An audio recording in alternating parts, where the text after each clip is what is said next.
চলে একটা নতুন ব্লগ নিয়ে। আগে সবাইকে জানাই শুভ কালী পুজো। আর আজকে আমরা চলে গেছিলাম কলকাতার শিয়ালদার বউবাজারের বুকে ফিরিঙ্গি কালীবাড়িতে। এটা কিন্তু লরেটো স্কুল বউবাজারের ঠিক উল্টো দিকে স্থাপত্য। এই কালীবাড়িটা কিন্তু অ্যান্টনি ফিরিঙ্গি নামের একজন ব্রিটিশ লোকের দ্বারা স্থাপত্য। কীভাবে? একজন ব্রিটিশ লোক মানে অ্যান্টনি ফিরিঙ্গি, উনি কিন্তু একজন কবিয়াল ছিলেন, মানে কলকাতায় এসে কবিগান করতেন। তার বউ কিন্তু একজন বাঙালি বিধবা ছিল, তো তাকেই তিনি বিয়ে করেছিলেন। তার এই কালী মূর্তিটি ছিল। তো আস্তে আস্তে অ্যান্টনি কবিয়ালের মনে মায়ের প্রতি ভক্তি জাগে এবং সেই এই কালী মন্দিরটি প্রতিস্থাপন করে।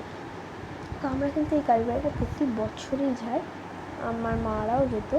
তো আমি ভাবলাম এই বছর তো ভিডিওই করা যাক। তো আমি তো আগের বছর যেহেতু ভিডিও করতাম না, তাই করা হয়নি। তো এই বছর ভাবলাম যে তোমাদের সঙ্গে শেয়ার করবো। এখানে কিন্তু সব ঠাকুরই আছে, মা দশভুজা দুর্গা, মা কালী তো থাকবেই, ফিরিঙ্গি যখন কালীবাড়ি বলছি, আর মনসা, শীতলা, শিব সবাই কিন্তু এখানে আছে, নারায়ণ। আর আমরা একটা জিনিস কয়েক বছর ধরে লক্ষ্য করছি, আমরা যখনই মন্দিরে ঢুকছি তখনই কিন্তু মায়ের চক্ষুদান বা প্রাণ প্রতিষ্ঠাটা হচ্ছে। এখানে কিন্তু প্রতি বছর কালী পুজো, বলি, হোম সবই হয়।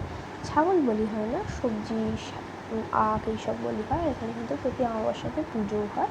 এবং তোমরা প্রতি বছর কালী পুজোয় যদি যাও, তার পরের দিন অন্নকূটেরও প্রসাদ পাবে, তার জন্য কুপন কাটতে হয়।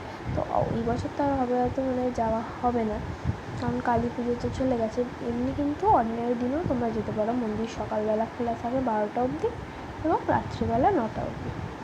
তো দেখতেই পাচ্ছ মা কিন্তু এখানে একদম রাজরাজেশ্বরী রূপে বিরাজমান করছেন। তো তোমরা সবাই মায়ের কাছে যে যা উইশ তা চাও, মা অবশ্যই পূরণ করবে।